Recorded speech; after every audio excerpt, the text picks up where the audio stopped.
বঙাইগাঁৱত উপস্থিত হ'ল আজি মুখ্যমন্ত্ৰী ডক্টৰ হিমন্ত বিশ্ব শৰ্মা। বঙাইগাঁৱত উদ্যমিতা আঁচনিৰ পুঁজি প্ৰদান অনুষ্ঠান অনুষ্ঠিত হয় আৰু উপস্থিত থাকে বৰপেটা লোকসভা সমষ্টিৰ সাংসদ ফণী ফুকন চৌধুৰী, উপস্থিত থাকে বঙাইগাঁৱৰ বিধায়িকা দীপ্তিময়ী চৌধুৰী আৰু মুখ্যমন্ত্ৰীয়ে তাত অংশগ্ৰহণ কৰি 10,000 টকাকৈ প্ৰদান কৰে। প্ৰায় 21,000 হিতাধিকাৰী মহিলাক 10,000 টকাকৈ চেক প্ৰদান কৰে আৰু স্বভাৱসুলভভাৱে এইদৰেই মঞ্চত দেখা গ'ল মুখ্যমন্ত্ৰী।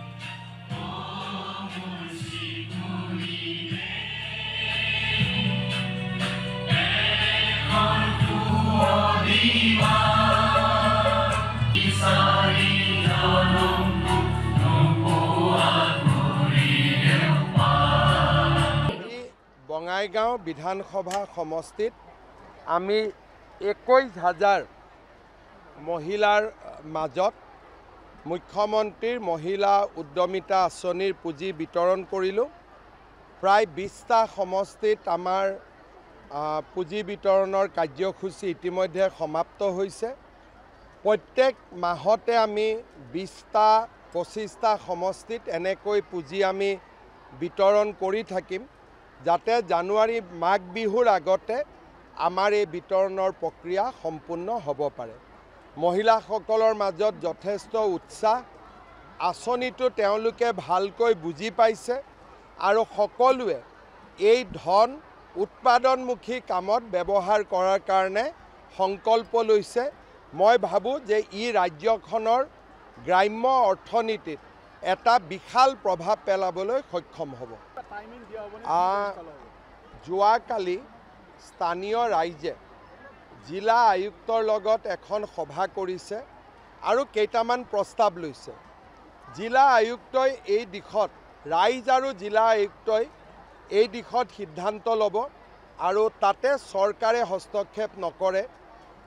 যোৱাকালি মিটিং হৈছে, গতিকে অহা কালি পৰহি যি প্ৰস্তাৱ আছে লাহে লাহে জিলা আয়ুক্তই তাক ৰূপায়ণ কৰিব, কিন্তু চৰকাৰ বা ৰাজ্য চৰকাৰে ইয়াত হস্তক্ষেপ নকৰে। এইটো তেওঁলোকে আলোচনা কৰি আছে, আমি এক্সপাৰ্ট কমিটি কৰি দিছোঁ। তেওঁলোকক চবকে সময়সীমা দি থাকিলে তেওঁলোকে মুখ্যমন্ত্ৰীক বেয়া পাব নহয়। চবতে যদি ডেট দি থাকোঁ কেতিয়ালৈ চবতে ডেট দি থাকিলে বিশেষজ্ঞসকলে বেয়া পাব মোক, গতিকে মই ডেট দিয়া কামটো নকৰোঁ। যোৱাকালি কোকৰাঝাৰত আমাৰ এক প্ৰকাৰ ক'ব গ'লে ৰাজ্যবাসী এটা ভয়াৱহ দুৰ্ঘটনাৰ পৰা হাত সাৰিব পাৰিছে। ৰাতি প্ৰায় পুৱতি নিশা 3মান বজাত, মোৰ টাইমটো অলপ ভুল হ'ব পাৰে, 3টা বজাত DGPয়ে মোক ফোন কৰি কৈছিলে যে আমাৰ এটা বিশেষ ৰেলৰ অংশ IED ব্লাষ্ট কৰি উৰুৱাই দিয়া হৈছিলে।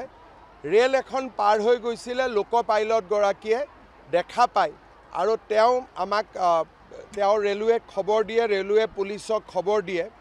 ঘটনাৰ লগত জড়িত এজন ব্যক্তিৰ নাম আমি পাইছোঁ, পুলিচে অনুসন্ধান কৰি আছে, কিন্তু এই গোটেই ঘটনাটো যদি সেই লোক পাইলটগৰাকীৰ চকুত নপৰিলেহেঁতেন হয়তো আজি আমি পুৱতি নিশালৈ বহুত বেয়া খবৰ এটা শুনিবলগীয়া হ'লহেঁতেন।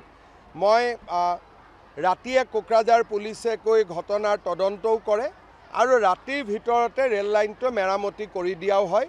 এতিয়া ৰেল লাইনত সাধাৰণভাৱে ৰেলগাড়ী চলিব আৰম্ভ কৰিছে। মই ডিটেইলছ ক'ব খোজা নাই। এজন ব্যক্তিক আমি চিহ্নিত কৰিছোঁ আৰু সেই ব্যক্তিজনৰ বিৰুদ্ধে অসম আৰু ঝাৰখণ্ড দুয়োখন ৰাজ্যতে বিভিন্ন গোচৰ আছে। খুব সম্ভৱ আমি বা অসম পুলিচে প্ৰচেষ্টা কৰি ব্যক্তিজনক গ্ৰেপ্তাৰ কৰিবলৈ সক্ষম হ'ব। আমি ব্যক্তি এজনক চিনাক্ত কৰিছোঁ। ব্যক্তিজনৰ পিছফালে কোনোবা সংগঠন আছে বা নাই সেইটো পৰৱৰ্তী পৰ্যায়তহে ধাৰণা কৰিব পৰা যাব।